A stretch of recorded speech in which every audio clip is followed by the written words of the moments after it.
Então, análise conceitual. Por quê? Porque eu tenho me convencido que, assim, os conceitos, eles são a unidade básica da ciência. Os conceitos são a ponte possível e plausível que nós podemos fazer entre teoria e fatos. Não há condições de a gente cumprir com promessas teóricas, nem com capacidade observacional, se a gente não resolve um problema de cunho assim, estritamente metodológico, que é o que são os nossos conceitos, de onde que eles vêm, quais são as possibilidades de interpretação sobre ele, quais são as interpretações que nós adotamos e quais são os elementos abstratos, teóricos, que compõem esse conceito e quais são as possibilidades, né, de aplicação desse conceito, ou seja, a sua intenção e a sua extensão. Assim, depois que a gente já passou desse estágio de saber que ciência é teoria mais fatos, um sistema conceitual mais um sistema empírico, basicamente um sistema teórico mais um sistema empírico, e o que faz a ponte desse treco são os conceitos.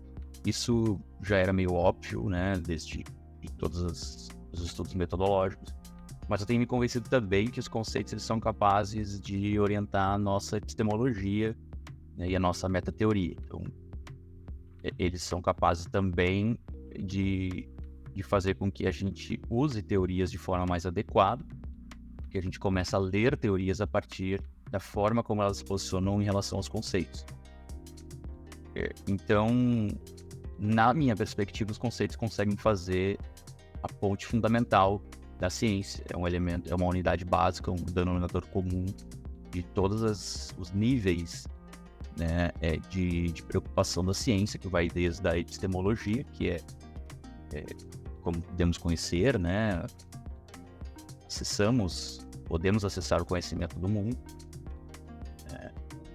a teoria, que é como explicamos esse mundo, como entendemos esse mundo de forma minimamente esquematizada e capaz de ser observado na sua proporção que corresponde à ciência, e a empiria, que é como observamos, né, aquilo que queremos observar no mundo que existe, né, no mundo que existe tanto do ponto de vista assim, imaterial quanto material.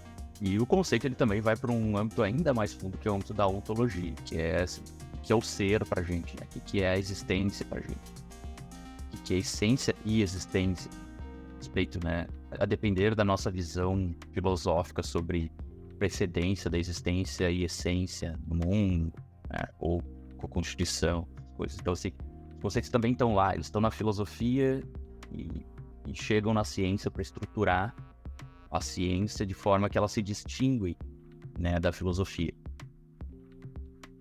Não é à toa que os conceitos são a principal preocupação dos metodólogos da nossa área, os grandes metodólogos.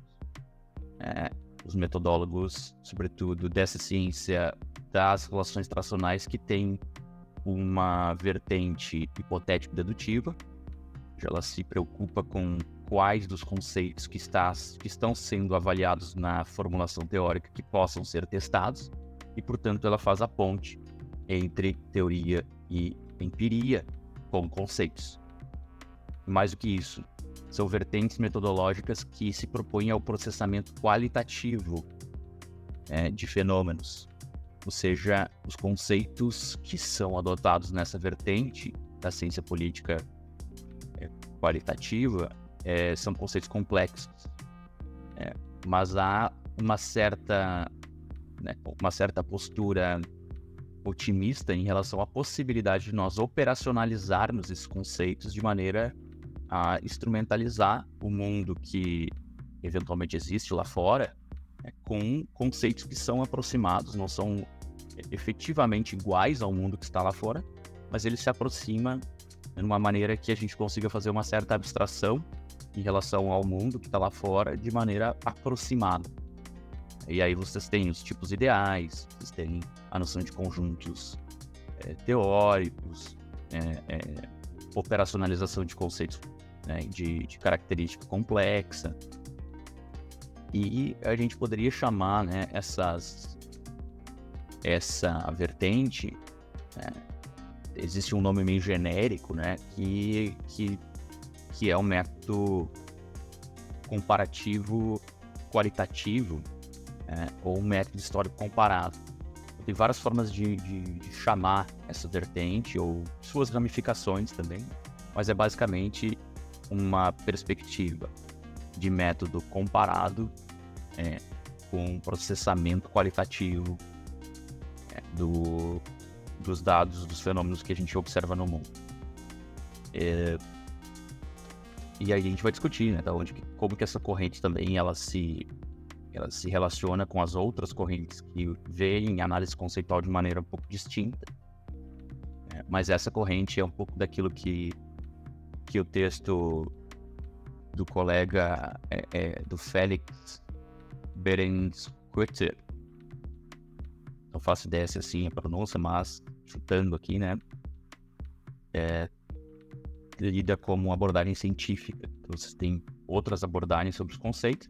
Essa abordagem científica é uma abordagem que ele fala muito do Giovanni Sartori como representante desta abordagem, mas eu queria já desde partida ressaltar que nós temos um desenvolvimento importante na nossa área desde os anos 80 que proporcionou o desmembramento dessa tal abordagem científica que é muito adotada na ciência política qualitativa e na política comparada e nas relações internacionais. Houve um desmembramento entre duas subcorrentes muito semelhantes, tá? Mas que tem alguns legados distintos. E se a gente não entender esses legados, o arcabouço conceitual que adotam e as propostas metodológicas de cada uma dessas correntes, a gente não entende muito o debate que estão travando entre si, mas são propostas distintas ao debate. Então, uma delas é o Sartori, é o legado de Giovanni Sartori, que vem mais da política comparada e que vai ter uma proposta de diálogo com a ciência política que contempla algumas das preocupações dos quantitativistas da ciência política, em algumas terminologias, do tipo assim, usar variáveis, variável independente, variável dependente, uma noção de causalidade que envolve mecanismos, inclusive, mas aí são ainda numa noção de causalidade que chama os componentes dessa causalidade de variáveis, né, que vai se preocupar com a capacidade dos conceitos se transformarem em variáveis por meio de um processo de operacionalização, com a capacidade de mensuração desses conceitos. É claro que isso de cima para baixo, né, que os conceitos eles sejam compostos anteriormente, né, mas que já na sua composição, na sua construção teórica, já tentem levar a cabo a sua pretensão de extensão, que é a pretensão empírica dos conceitos, como é que eles vão ser operacionalizados e tal. Essa é uma perspectiva e que nos leva a um tipo de postura de causalidade mais tradicional na ciência política, que é essa postura de causalidade variável independente, variáveis intervenientes, variável dependente. Que não obstante também pode ser uma postura mais complexa, né, de muitas variáveis dependentes, pode haver ciclos e tal, né, pode haver variáveis moderadoras, condições antecedentes, mas assim, para aqueles que já acessaram aquele livro do Jacob que é Construindo Modelos Teóricos nas Ciências Sociais, que eu uso muito na graduação, e que mostra assim, formas de manifestar dispositivos heurísticos de causalidade. Isso vai muito para o legado do Giovanni Sartori. Tá? E quem é que leva a cabo esse legado? São dois autores principais que escreveram, inclusive, um livro que é muito difícil de acessar. Eu consegui com a editora, e é escrito por esses dois caras aqui, que são basicamente que levam o legado de Giovanni Sartori, o David Collier e o John Gary. Esses são os caras que na nossa área conseguiram fomentar a aplicação desses métodos de Giovanni Sartori de maneira a fazer com que as nossas metodologias fossem um pouco mais sofisticadas, mais conscientes em relação ao papel dos conceitos e tal. Então, são grandes autores, muito importantes, né, e são muito respeitados na nossa área. Basicamente, por exemplo, outro livro que é básico para a nossa área, que é o Guias e Métodos para de Ciência Política, que é o do Stephen Van Everen, também segue essa tradição. A partir daquele livro ali, vocês vão ver aquela noção de variável independente, variável interveniente, variável dependente. Então, é importante que vocês tenham essa noção, que existe uma linhagem. E existe uma outra linhagem dentro dessa análise conceitual, dessa abordagem científica, né, que ainda está sendo defendida. Ela foi incubada muito na origem da sociologia histórica e também na capacidade que a sociologia histórica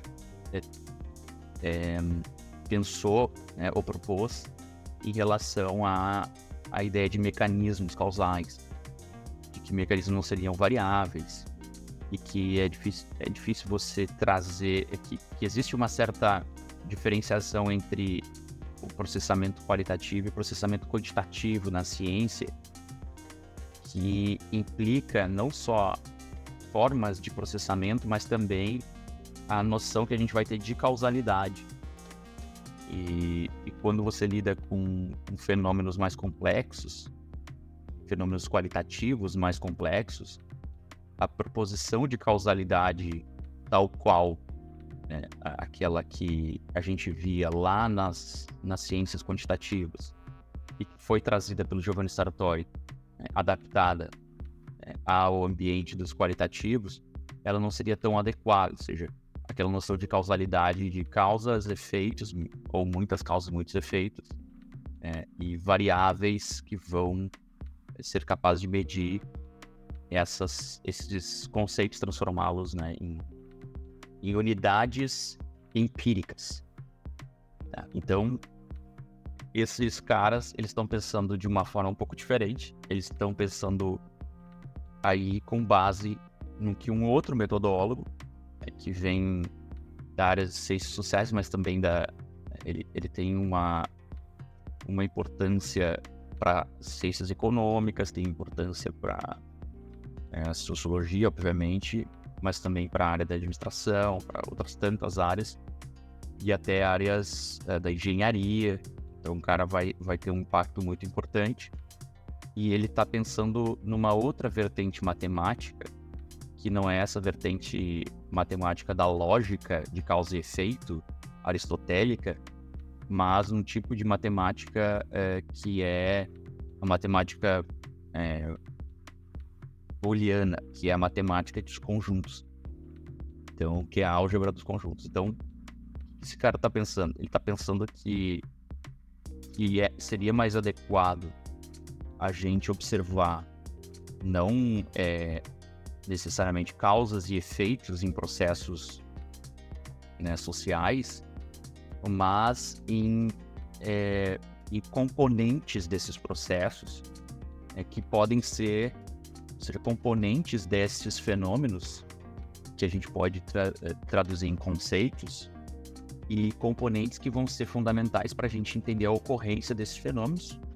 Não necessariamente a gente vai dizer que vai ser uma causa efetiva, como o Sartori chamaria, sei lá, de variável independente, né?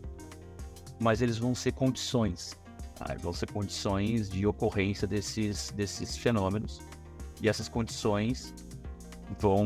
a gente não pode dizer nem que é uma causa e nem que é o próprio fenômeno. Elas são parte daquele fenômeno, ou seja, elas estão compreendidas naquele fenômeno, tal qual uma parte está dentro de um conjunto, né? Compõe um conjunto matemático. Aquele conjuntinho que a gente via lá nas nossas aulas de matemática, né, de álgebra de conjuntos. Aí muda um pouco a percepção, assim, do que é, né, causa e efeito, e você vai ter uma noção de condição para processos, e nessas condições a parte histórica, né, da causalidade acaba surgindo no elemento dos mecanismos. Então, assim, mecanismos que são grandes processos que vão fazer com que essas condições realmente façam parte do fenômeno. Bom, a vertente anterior já lida com uma noção de mecanismos, porque lida com variáveis intervenientes, mas essa noção aqui de mecanismo é um pouco diferente. O uso de nome variável é bem difícil. Então, vocês podem ver ali o livro do Gary Gertz. Ele fala de indicadores, ele fala de conceitos básicos, ele fala de conceitos componentes e tal, indicadores, mas não chama de variáveis especificamente. E o Sartori já chama de variáveis, e aqui a gente chama muito mais de condições. E isso é derivado de um outro sujeito, que é esse cara aqui, o Charles Range, né? Que é o cara que lida com fuzzy sets. Por que fuzzy sets? Porque a teoria do Charles Range é que nós temos a ciência dos conceitos na metodologia, no método científico, é a ciência dos conjuntos. Os conceitos são iguais a conjuntos. Ele fez essa associação. Então, conceitos são tais quais os conjuntos matemáticos. São uma forma de simbolizar conceitos, e para a gente entender como conceitos funcionam, as suas propriedades, os seus componentes e as suas condições de existência ou de inexistência, a gente tem que entender, então, as teorias de conjuntos. Né? O que é um conceito, o que é um conjunto, o que é o não conjunto, né? Como operacionalizar esses valores, né, de ser conjunto ou não ser conjunto, ou ser o não conjunto, né? E como que a gente observa propriedades dentro dos conjuntos e pode chamar essas propriedades de condições necessárias ou suficientes para a existência desse conjunto. Sendo que a teoria de conjuntos, né, ela é muito mais complexa do que aquela que a gente teve lá no ensino fundamental. Os conjuntos, muitas vezes, eles não compreendem coisas que estão só dentro ou só fora. Compreendem coisas que estão um pouquinho dentro, um pouquinho fora, né? E os conjuntos também, eles compartilham propriedades de outros conjuntos. Então, há muitas zonas de intersecção. Lembrem que a gente tinha, né, unidades analíticas que estavam dentro ou fora dos conjuntos, de diferentes conjuntos. Esses conjuntos, eles podem ser conjuntos isolados ou compartilhados com outros conjuntos. Eu vou pegar aqui, sei lá, o que é a nação e o que é o Estado. Tem uma parcela desse negócio que está meio junto, né? Que é aquilo que a gente chama de Estado nacional, Estado-nação. Mas, assim, do ponto de vista conceitual, são coisas diferentes. E aí, se a gente fosse distribuir pontinhos entre países, para aqueles países que são, ou sociedades, né, que são mais nação ou mais Estado, ou são as duas coisas, alguns estariam muito pertencentes ao conjunto Estado, outros pouco pertencentes. Vamos pegar, sei lá, o País Basco, né? Ele é muito nação e pouco Estado. Ele não é um Estado soberano. Pode ser ter um Estado autônomo. Agora, vamos pegar, sei lá, o oposto. Somália. É muito Estado e pouca nação. Você tem pouca convergência entre o que efetivamente são os projetos de nação ali dentro e o que é o Estado, né, do ponto de vista formal. Conjuntos são sempre tipos ideais, e esse é também um elemento de grande contribuição do Charles Range. Por mais que a matemática ela nos coloque uma ideia de conjuntos como algo geralmente pertence ou não pertence, no mundo real, quando a gente vai traduzir isso, conjuntos, para fenômenos sociais, a gente vai perceber cada vez mais que os conjuntos, eles não são, né, os pertencimentos aos conjuntos, eles não são 0 ou 1, né, eles não são crispy, né, eles não são uma coisa que é tudo ou nada. E geralmente a gente tem uma variável dummy no método quantitativo. Se vocês forem usar, sei lá, o SPSS, você pode chamar aquela variável de dummy. Então é 0 ou 1. Sei lá, é um país que está na América do Sul ou não está na América do Sul. você pode colocar isso no seu banco de dados, né? Então existe isso. Só que ele está dizendo aqui que é ainda mais complexo, tá? Você tem graus de pertencimento a um tipo de coisa. Você tem quantidade de democracia, grau de profundidade da guerra, né? Grau de violência, né? De quantidade de violência no conflito armado. Você tem grau de consolidação de capacidades estatais. Você tem graus de poder diferentes. E isso é o que a gente chama de conjuntos complexos, conjuntos difusos, que o pertencimento a esse conjunto vai ser difuso. E que dificilmente você vai encontrar um pertencimento absoluto. Às vezes você vai colocar um pertencimento absoluto como uma forma de operacionalização. Então, assim, uma grande potência. O que é ser uma grande potência? Então, o número 1, o 100%, vai ser a grande potência que a gente acha que é a grande potência, que tem os mais, se a gente for usar indicadores de capacidades materiais, sei lá, os Estados Unidos, ele é o 100 ou ele é o 1, e é o que for tudo abaixo dele vai ser proporcionalmente aquele 1, que vai estar pertencendo ao conjunto grande potência de maneira difusa, tá? Mas percebam, aí que mostra a complexidade também das ciências sociais, né? O Brasil, ele não deixa de ser, nem também é grande potência. Existe um alto nível de incerteza nas relações humanas e sociais, e essa incerteza também pode ser medida, isso que é mais incrível. E não medida pela probabilidade, que é uma tentativa de dar certeza para a incerteza, mas medida a partir de uma noção de difusão, de realmente, ele não é e também não deixa de ser. Dar o elemento da dúvida e da incerteza no próprio processo. Qual é o problema da probabilidade? A probabilidade ela tem que te dar certeza em fenômenos que não são certos. Assim, você vai ter 90% de chance, vai ter 99% de chance de chover hoje. O Popper vai dizer que o 1% de incerteza quer dizer que não há qualquer verdade nessa afirmação. Porque se ela é 1% incerta, ela já perde qualquer tipo de pretensão de certeza. Então ela já pode ser falseada. E aí a gente tem que ter uma ciência que lida com a incerteza, que lida com os seus problemas. Então a gente toca, a ciência quantitativa, ela resolveu o problema da incerteza do mundo por meio da probabilidade. Vocês podem ver, os métodos mais sofisticados na metodologia quantitativa são métodos probabilísticos. O que é o mais sofisticado hoje? É pesquisa de opinião eleitoral. Você tem uma amostragem super complexa, você tem um grande cálculos muito complexos para fazer, né, o desvio, né, para conseguir verificar possibilidades de variabilidade naquele resultado e a probabilidade daquilo ser ou não ser verdadeiro. Então a ciência evoluiu muito nesse sentido e, obviamente, depois os cálculos de associação entre variáveis tidas como probabilísticas, que são os cálculos econométricos ou estatísticos.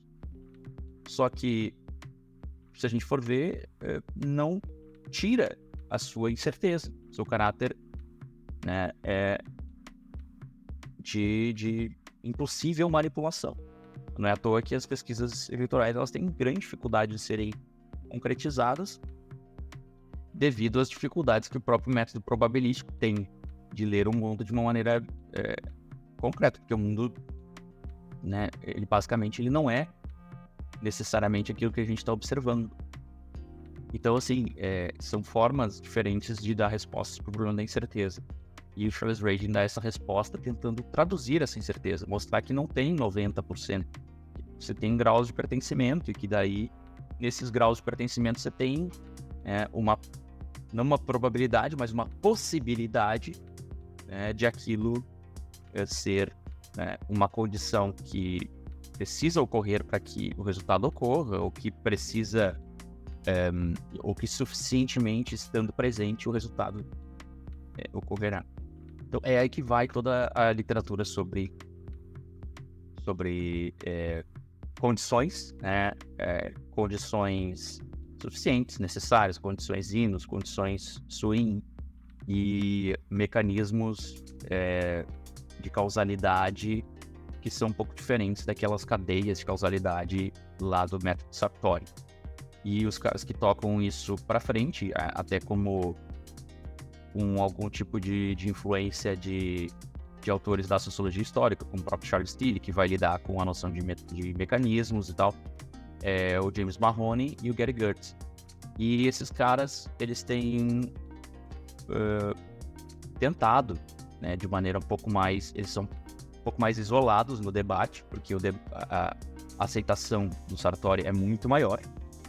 Não é à toa que nesse próprio artigo básico que a gente leu aqui na disciplina, né, nesse encontro, só o Sartori é citado, o Charles Reagan não é citado, mas então assim, a difusão, né, em diferentes ciências do método Sartori foi anterior, e hoje, obviamente, esse método Charles Reagan vem sendo mais difundido e correndo pelas beiradas também, entrando em outras disciplinas que tem mais espaço, tipo ciências econômicas, administração, enfermagem. Vocês vão ver que a noção de QCA, né, do método qualitativo, análise qualitativa comparada, tem entrado fortemente, que é o método que o Charles Reagan denomina como o método de teoria de set theory, né, de teoria de conjuntos aplicados às ciências sociais.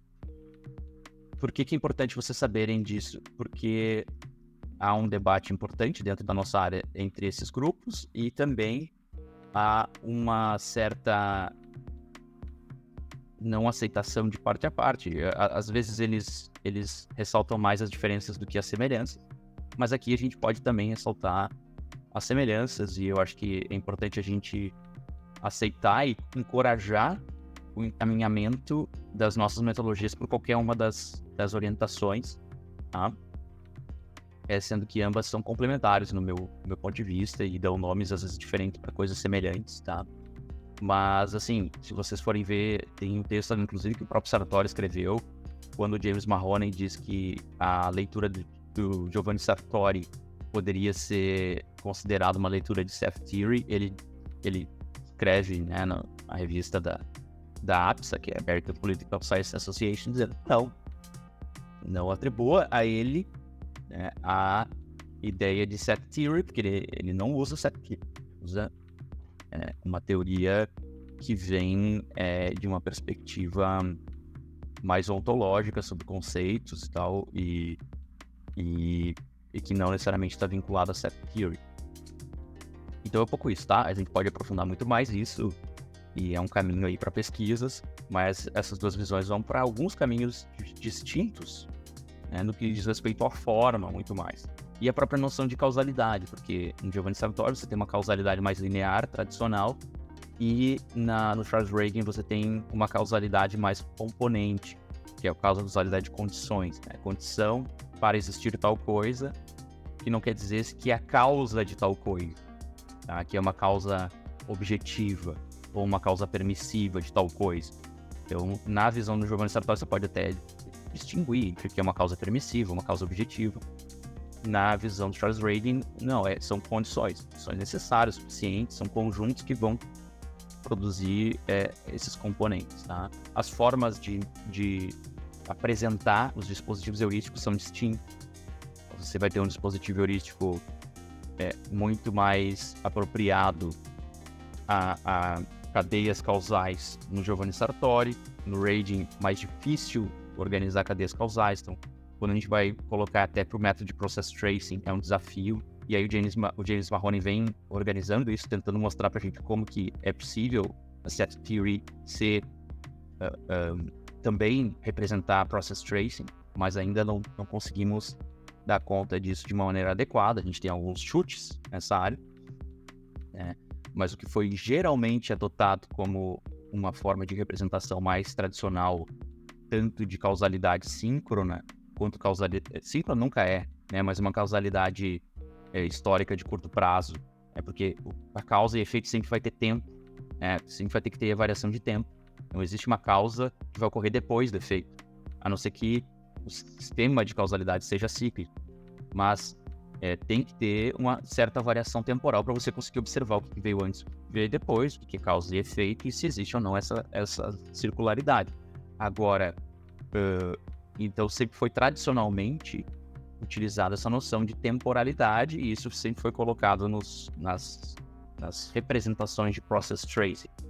Agora, a representação de Process Tracing com a sistemática de conjuntos, tal qual James Mahoney nos sugere, né, com conjuntos pertencentes, conjuntos, né, que são subconjuntos ou superconjuntos, já é um pouco mais difícil, a gente tem mais dificuldade de fazer. Então tem um caminho bem desafiador aí pela frente.